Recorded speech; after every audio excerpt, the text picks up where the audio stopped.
Bienvenue sur Malaika, nous espérons en tout cas que vous avez été fidèles au rendez-vous dans les épisodes précédents. Aujourd'hui, nous allons parler d'un autre sujet tout aussi controversé, alors restez avec nous pour découvrir le sujet du jour.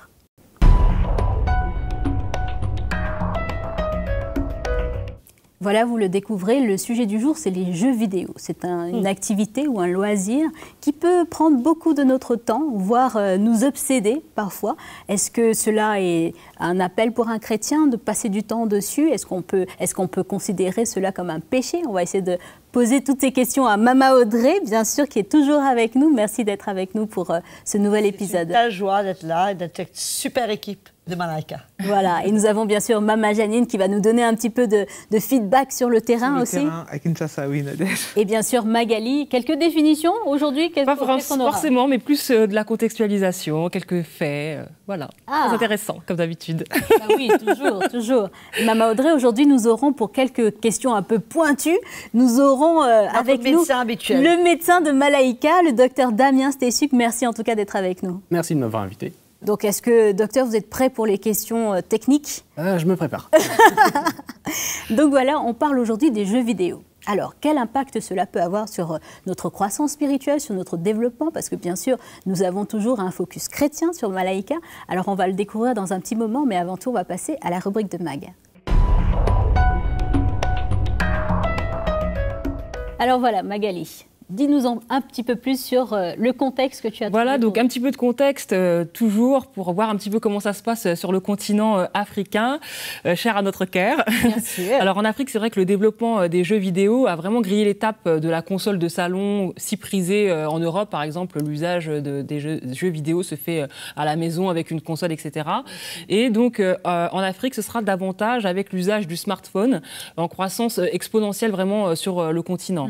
Et pour une petite info, hein, ça c'est vraiment une info générale, mais qu'il y a presque 70 milliards de dollars. Voilà ce que pèse en fait l'industrie des jeux vidéo sur la planète. Wow. Et plus de 95% de ces revenus reviennent bien sûr des pays occidentaux. Mais je voulais quand même, voilà, même si c'est une émission sur l'Afrique, mais c'était quand même intéressant aussi de le savoir d'un point de vue mondial. Alors donc, comme je le disais, l'Afrique, grâce à son développement de plus en plus important, parce qu'il y a quand même un développement aussi économique en Afrique quand même, et donc le continent entend bien s'insérer dans ce marché qui pourrait vraiment lui rapporter gros, puisqu'on voit vraiment cette émergence des jeux sur le téléphone. D'ailleurs, les pays les plus consommateurs de ces jeux sont l'Égypte, le Nigeria et également l'Afrique du Sud, selon quelques articles que j'ai pu lire à droite et à gauche. Et donc, dans le contexte chrétien, maintenant pour revenir un petit peu dans le vif du sujet, eh bien, en général, ce que j'ai pu lire, eh bien, l'addiction aux jeux vidéo est un phénomène qui est grandissant et les pasteurs sont de plus en plus nombreux à vraiment avertir les jeunes de cesser de jouer tout le temps, parce que les parents s'en plaignent, évidemment, puisque les jeunes passent énormément de temps dessus. Qu'est-ce que les parents disent? Eh bien, que la conséquence, c'est que les jeunes ne parlent plus avec eux. Il y a cet engouement pour jouer à longueur de journée et ils passent leur journée sur le téléphone, donc ça rompt un peu le dialogue entre parents et enfants. Donc c'est vraiment quelque chose dans les églises qui est réprouvé quand même en règle générale. Alors je vais finir cette rubrique par des petites anecdotes sympas qui m'ont fait un petit peu sourire. Vous avez même des jeux vidéo chrétiens, figurez-vous. Et oui. Et par exemple, vous avez un jeu qui s'appelle Les Survivants de l'Apocalypse. Et dans ce jeu, eh bien, il faut se cacher des persécuteurs, gagner à Christ le plus de gens possible. Et vous avez aussi un jeu vidéo très célèbre aux États-Unis qui s'appelle Left Behind Eternal Forces. Et là, il faut arriver à convertir la ville de New York City en jouant. Moi, je trouve ça sympa quand même. Les convertir en digital, c'est ça? Voilà. Donc, Maman Audrey, si on cherche Magali, on saura où elle est. Exactement. Si elle ne répond pas au téléphone. Si elle ne répond pas, voilà, exactement. Merci en tout cas, Magali, pour cet éclairage. Justement, Mama Janine, qu'en est-il à Kinshasa?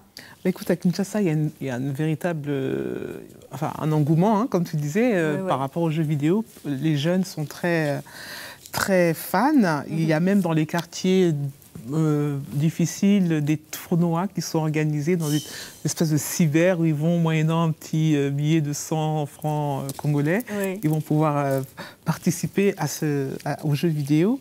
Et donc, bien entendu, ça gagne même ça gagne toute la planète, et en particulier en Afrique. Et à Kinshasa, les enfants sont très fanatiques de ça. Et certains parents, d'ailleurs, mettent ces jeux entre les mains de leurs enfants. Et quand un enfant trouve un portable, la première chose qu'il va chercher dans le portable de ses parents ou de la personne c'est les jeux vidéo. Ça, c'est vrai. Et c'est quand même quelque chose. Et ça tend quelque part, je pense, à diminuer l'autorité parentale dans le sens, Maman Audrey, où lorsque, par exemple, les parents disent, bon voilà, ça suffit, je t'ai accordé 10 minutes, c'est bon, mais c'est très difficile qu'au bout de 10 minutes, ils arrivent à récupérer le portable. Voilà. Ils s'arrangent et voilà, ça leur prend tout le temps et c'est assez chronophage. Et les parents sont de plus en plus démunis. Juste 2 témoignages, Maman Audrey. Donc, une maman que j'ai rencontrée qui est chrétienne et qui a eu 3 enfants. Et donc, elle, chez elle, c'était une niette. Pas de jeux vidéo, pas de console, rien.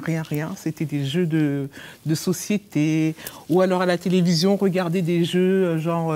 télévisés. Les jeux télévisés. Voilà, les jeux télévisés, Question pour un champion, des trucs comme ça. Voilà. Et donc, elle m'explique que quand les amis de ses enfants venaient à la maison, la première chose qu'ils demandaient, bien entendu, c'était les jeux vidéo. Et les enfants disent non, à la maison, il n'y a pas de jeux vidéo.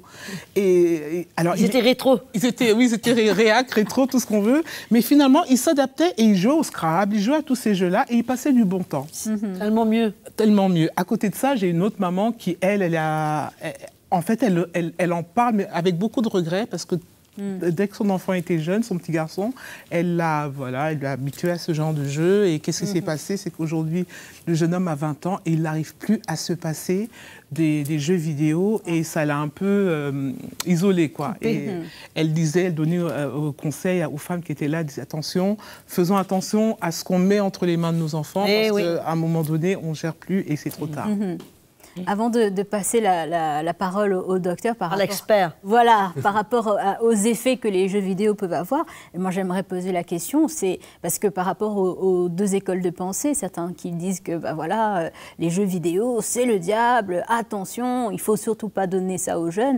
Est-ce que c'est mentionné dans la parole de Dieu et qu'est-ce que l'Église aurait à dire par rapport aux jeux vidéo? Il n'y a pas de jeu vidéo dans la parole de Dieu, il n'y a pas de vidéo du tout au fait.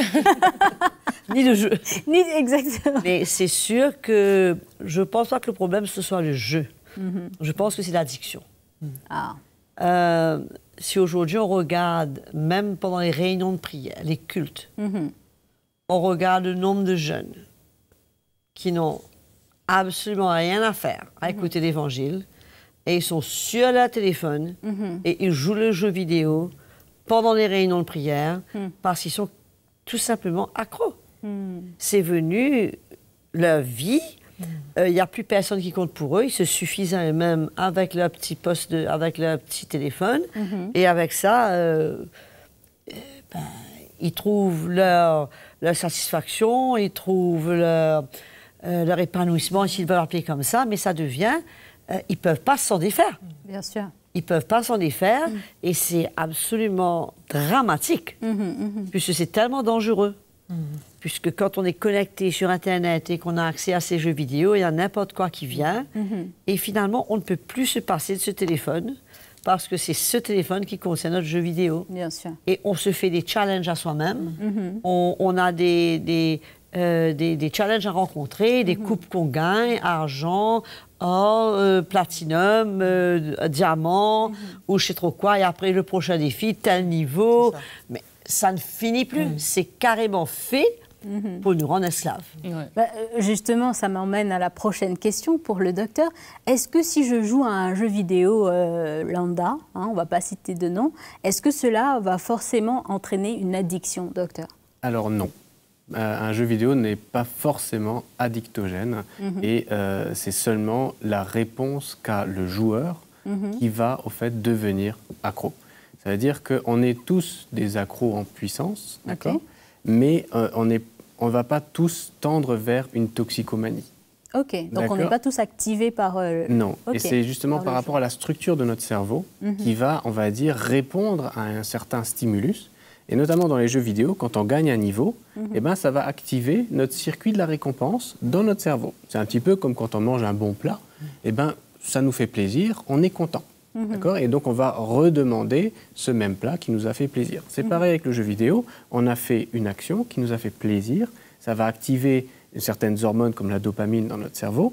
Et on va redemander cet état où on est content, où on a eu cette récompense. Et de là à devenir un addict, il y a quand même une marge. Il y a un énorme pas aussi. Et donc, tous les jeux ne sont pas addictogènes et ça dépend évidemment des sujets qui y jouent.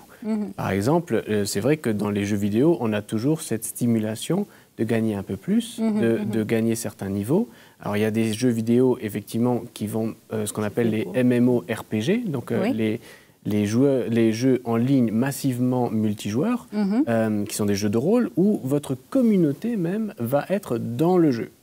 Donc, et c'est assez dangereux parce que forcément, vous allez être redevable à votre chef de guilde ou à votre chef de groupe ou votre chef de jeu. Il y a une recrudescence en plus de ce genre de jeu, hein, c'est très populaire. Parce qu'ils sont extrêmement populaires, ils sont extrêmement bon marché à produire et ils sont extrêmement lucratifs. Ça veut dire que c'est des abonnements. Donc, vous payez tous les mois pour jouer. Et donc, forcément, ça vous lie quelque part. Et donc, forcément, vous êtes obligé de tout le temps payer. Et donc, si vous avez payé, forcément, il faut rentabiliser votre abonnement. Et donc, c'est vrai que tout est mis en œuvre pour, justement, rendre, on va dire, le joueur accro. Dépendant, Mais encore une fois, on ne devient pas tous aussi vite accro. Et il faut reconnaître les symptômes de l'addiction. Et c'est ça qui est important. Comment reconnaître ? Alors, en fait, c'est commun à toutes les addictions, que ce soit l'addiction à l'héroïne, à l'alcool, aux jeux vidéo.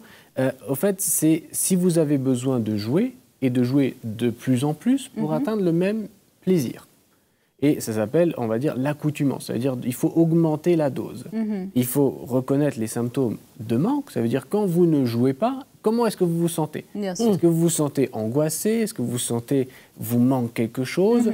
Ça peut même aller carrément à des symptômes de sevrage où on a carrément des douleurs, des maux de ventre. On n'est pas bien, on a des crises d'angoisse. Et surtout, si ça empiète sur votre vie sociale. C'est-à-dire, est-ce que j'ai dû couper certaines relations avec des amis, en vrai, parce que je passais tout mon temps sur certains jeux vidéo? Est-ce que j'ai perdu ma relation avec mon conjoint, ma conjointe, avec mes enfants? Parce que ça touche les enfants et les adultes. Hein. Bien sûr. Et si ça empiète sur votre vie sociale, là, il y a un problème. Bien sûr. J'aimerais rebondir par rapport justement à l'impact que certains jeux peuvent avoir. En posant la question à Mama Audrey, certains jeux se présentent volontairement comme étant violents. Exactement. Avec des jeux de rôle. Avec même aussi parfois certains personnages qui sont dénudés, etc.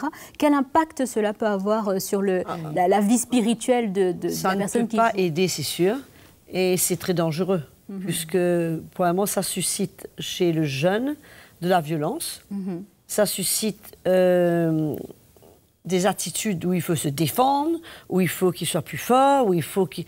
Et c'est totalement contraire à tout ce que le Seigneur veut construire en lui. Donc, ce n'est vraiment pas dans la même direction de ce que le Seigneur veut faire en lui. Et en plus, comme le docteur disait, ça les isole. Ça les isole, c'est un moyen où il n'y a pas besoin de communiquer.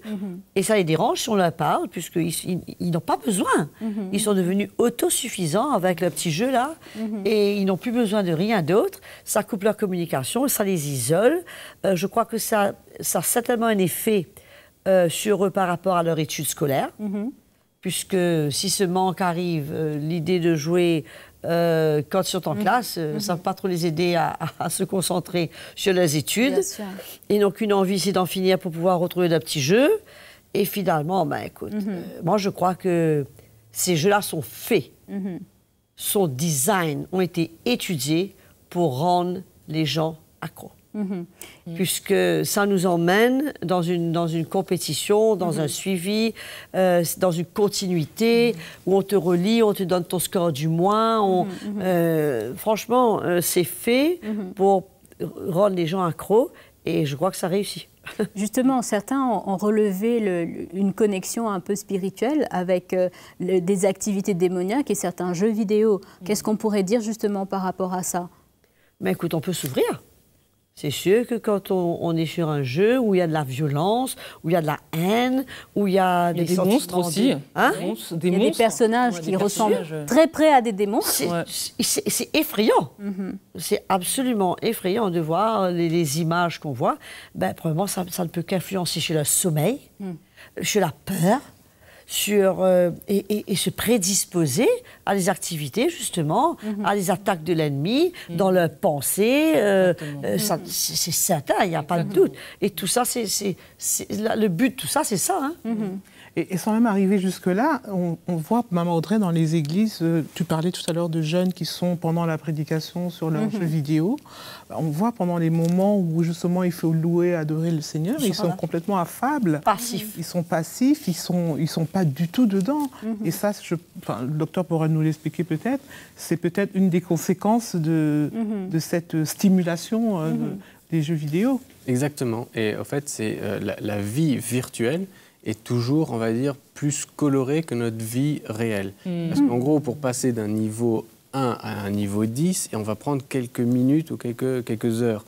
Alors qu'on grandit... Dans la vie, on ne passe pas du niveau 1. C'est beaucoup plus lent. Et on fait des rencontres beaucoup plus rapidement sur Internet. On crée des liens sur ces MMORPG beaucoup plus rapidement. On crée un groupe en 5 minutes. Vous voyez, c'est ça le problème. C'est-à-dire que le niveau de récompense dans le cerveau est extrêmement élevé, extrêmement rapide. Et donc, c'est dur parfois de se remettre dans un contexte où l'interaction, où quelqu'un parle, je réponds, c'est plus lent. Et donc, forcément, après, il y a aussi ce problème où il y a des jeux qui sont prévus pour un certain âge. Et effectivement, même en consultation, quand les enfants sont un petit peu agités et que les parents veulent discuter tranquillement avec moi, ils donnent un téléphone portable à l'enfant pour qu'il soit tranquille. Et un jour, je voyais un enfant jouer à un jeu qui était interdit aux moins de 18 ans. Donc je l'ai dit à la maman, je dis mais enlevez ce téléphone-là, c'est légalement, vous n'avez pas le droit de lui mettre un jeu comme ça entre les mains. C'est choquant. Et c'est pour ça qu'il y a eu des instances qui ont été créées pour justement réguler l'âge avec les jeux avec lesquels vous jouez. Et il y a des jeux, même par exemple quand vous prenez un jeu de sport, c'est interdit aux moins de 4 ans. C'est normal. Un jeu avec un peu de violence, c'est interdit aux moins de 12 ans. Parce que certains enfants et certains niveaux de cerveau ne peuvent pas gérer certaines images violentes. Alors, oui. Docteur Damien, j'avais entendu aussi que lorsqu'on jouait aux jeux vidéo trop souvent, il y avait aussi des crises d'épilepsie, des choses comme ça. C'était vraiment dans la... Alors, ça, il y a eu malheureusement des études qui ont été contradictoires. Et effectivement, il y a... Alors, c'est vrai, pour un patient épileptique, l'exposition trop prolongée à des jeux vidéo, ou en tout cas à des images trop rapidement, qui changent, et c'est quelque chose qu'on voit très souvent dans les jeux vidéo de guerre, etc., ou de combat, les couleurs changent extrêmement rapidement, et les visions des caméras changent très rapidement, ça peut générer une crise d'épilepsie. Donc ça, c'est quelques exemples par rapport à l'exposition à des jeux violents. Est-ce qu'il y a d'autres conséquences qui peuvent subvenir justement suite à l'exposition aux jeux violents? Alors c'est une excellente question. Alors c'est une étude suisse notamment qui a démontré que les gens qui jouent à des jeux de guerre où votre vie en tant que personnage est mise en jeu, vous allez rentrer dans un état d'hypervigilance. Et donc, quand vous jouez à ces jeux violents, forcément, ça vous place dans un état d'hypervigilance. Et donc, quand vous êtes dans un état hypervigilant, eh ben, vous serez un petit peu à fleur de peau. Et donc, ça met votre corps dans un état de stress. Et si vous êtes dans un état de stress, vous ne pouvez pas passer d'un état de stress à un état de sommeil. Par exemple, si vous avez joué tard le soir, vous aurez du mal à vous endormir rapidement. Et votre sommeil peut même en être impacté. C'est incroyable, Maman Audrey, quand on entend ça. C'est fou comment des parents peuvent mettre... Décidément, on pense à la même chose. On est connectés, là, on est connectés sans Wi-Fi, hein, Maman Audrey. C'est fou, puisque les parents sont absolument inconscients et irresponsables. Puisque finalement, même si on les conscientise, ça les arrange grave, puisque ça les soustrait de la responsabilité de parents. Ils n'ont pas besoin de s'occuper des enfants, ils n'ont pas besoin de passer du temps avec les enfants. Et ils donnent un téléphone et c'est vite réglé et la responsabilité s'arrête là. Et c'est vraiment désolant, puisque c'est le plus grand cadeau que le Seigneur leur ait fait. On était dans une église, qu'on visitait une église ce dimanche, et je disais aux parents, j'avais une petite fille qui était là, elle devait avoir 7 ans, 8 ans, elle priait de tout son cœur, avec les mains comme ça sur elle, mais elle était, on peut voir, en communion avec le Seigneur. Et je disais, quel drame qu'est-ce que cette petite fille sera dans 3 ans? Qu'est-ce qu'elle sera dans 5 ans? Et je disais aux parents, vous ne réalisez pas, c'est le cadeau du Seigneur et c'est votre responsabilité de grandir ces enfants dans les voies du Seigneur et de garder ce feu qui est dans leur cœur. Et de veiller à ce qu'ils ne perdent pas ce feu qui est dans leur cœur. Et on les envoie inviter tous les enfants devant avec leurs parents. Et j'ai dit une seule chose aux parents, je dis, écoute, s'il y a quelque chose que je veux que vous vous engagez devant le Seigneur, c'est de ne pas donner un téléphone à votre enfant jusqu'à ce qu'il ait 18 ans, qu'il n'ait pas de téléphone, puisque c'est la pire des choses qu'on puisse donner à un enfant aujourd'hui. Et c'est un moyen, je dis, ces enfants-là, c'est la plus grande cible de l'ennemi. L'ennemi les vise et veut les détruire depuis leur jeune âge. Et vous devez les protéger. Vous devez mettre une muraille autour d'eux. Vous devez les veiller sur eux, les protéger et ne pas leur mettre dans leurs mains quelque chose qui va être utilisé par l'ennemi pour les détruire et pour détruire votre relation avec votre enfant. Et franchement, c'est triste. Et on regarde ces enfants, on voit déjà les signes du monde, on voit déjà laisser aller leur style de coiffure, les vêtements qu'ils portent. C'est dramatique de voir la démission des parents par rapport à la responsabilité et le compte qu'ils auront à rendre au Seigneur. Bien sûr. En ce qui concerne la manière qu'ils ont grandi leurs enfants. Justement, Mama Audrey, je pense que ça a été vraiment très très clair. J'aimerais rebondir par rapport justement à l'addiction. Que faire si un adulte ou même un enfant, parce que maintenant on voit des cas d'enfants, est addict à un jeu vidéo? Alors, c'est déjà très important de diagnostiquer l'addiction et à quoi il est addict. Oui. Alors, évidemment, si vous jouez 5 minutes, non, ce n'est pas un problème. Et même parfois, en tant que médecin, ça m'arrange bien qu'il y ait des jeux vidéo sur les téléphones. Comme ça, mes patients dans la salle d'attente, ils attendent. Tranquillement. Sans se plaindre. Sans se plaindre. Ça permet de patienter. Mais évidemment, si vous voyez que ça empiète sur votre vie de tous les jours, que dès que vous vous réveillez, vous avez un besoin irréductible de jouer à certains jeux et que vous jouez de plus en plus et que pour pouvoir atteindre le même plaisir, vous avez besoin d'augmenter la dose, là, vous avez tous les signes de l'addiction. Après, ça dépend. Est-ce que c'est un enfant? Est-ce que c'est un adulte? Quand c'est un enfant, on va dire c'est assez simple. Il faut le priver. Ça veut dire qu'il faut... Malgré les crises de nerfs et tout ça? Bien sûr. Qu'est-ce qui a déclenché la crise de nerfs? Je commencerai par là. Ça veut dire que quand j'ai des parents parfois qui viennent me voir et disent « Oui, mais quand il ne joue pas, il est énervé. » C'est ça. Mais qui lui a donné le téléphone en premier? Donc c'est quand même la responsabilité de celui qui a donné le jeu de le retirer aussi. Et d'instaurer, peut-être commencer par instaurer un temps de jeu. Et donc mettre une montre devant l'enfant en disant « Voilà, tu as 10 minutes et au bout de 10 minutes, terminé. » En plus, on a quand même toujours l'option de sauvegarde, donc c'est pas comme à mon époque où les jeux, quand on éteignait, on recommençait à zéro. Et du coup, donc mettre un temps limité et donc de prévenir, et même le prévenir, il te reste 5 minutes, il te reste 3 minutes, donc l'enfant aura intégré que le temps est en train de s'égrener. Chez un adulte, forcément, s'il sent qu'il a des crises d'angoisse, aussi de voir pourquoi il a besoin de se réfugier parfois dans un jeu vidéo, qui peut être une forme, on va dire, d'isolement, mais parce que la vie lui est trop insupportable. Donc, il ne faut pas juste pointer du doigt « Ah, tu joues à des jeux vidéo, tu es addict aux jeux vidéo. » Non, on n'est pas là pour juger, mais vraiment pour essayer de comprendre quelle est la souffrance qu'a la personne et qu'il a besoin de se réfugier dans tel jeu. Peut-être qu'il vit un stress énorme au travail et que pour lui, de déconnecter, c'est un jeu vidéo. Et donc, à ce moment-là, de vraiment établir un vrai diagnostic et une prise en charge et un plan de prise en charge. Et donc, c'est possible de s'en sortir? Ah, bien sûr, c'est tout à fait possible de s'en sortir parce que, heureusement, c'est des addictions qui sont réversibles, qui sont extrêmement difficiles à traiter parce que souvent ne sont pas stigmatisées comme les addictions, on va dire, à des substances illicites. C'est tout à fait légal de jouer à des jeux vidéo. Et donc, parfois, c'est un peu plus compliqué de s'en sortir parce que le patient n'est pas au courant qu'il est malade. D'accord. Il faut qu'il réalise d'abord son état. Il y a des parents quand même qui réalisent de plus en plus le danger et la difficulté et qui mettent en place, Maman Audrey, des espèces de solutions, 10 minutes de jeu, ou alors une semaine, pendant toute la semaine, pas de téléphone, seulement le week-end.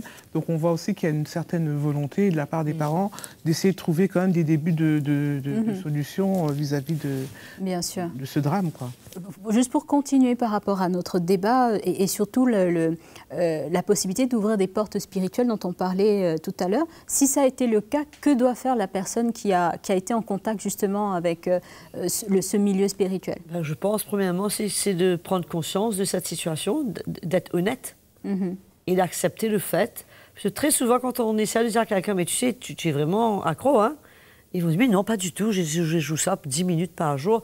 Mais ils ont beaucoup de difficultés à accepter qu'ils sont quelque part un peu accros. Oui. Et je pense que la première chose, quand on est chrétien, on se repent.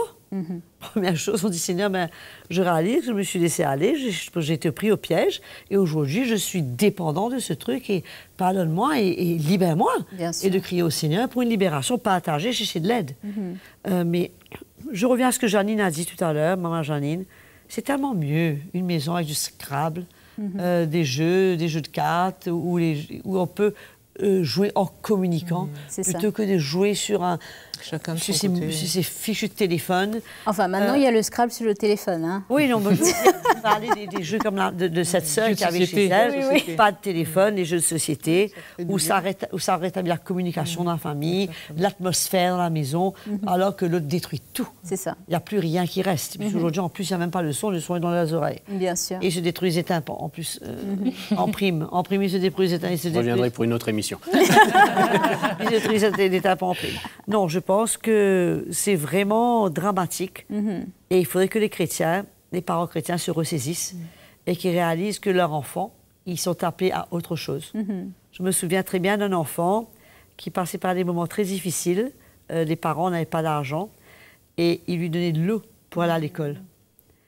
Et un jour, il est rentré, il a dit à ses parents, tu sais quoi, je suis très fier.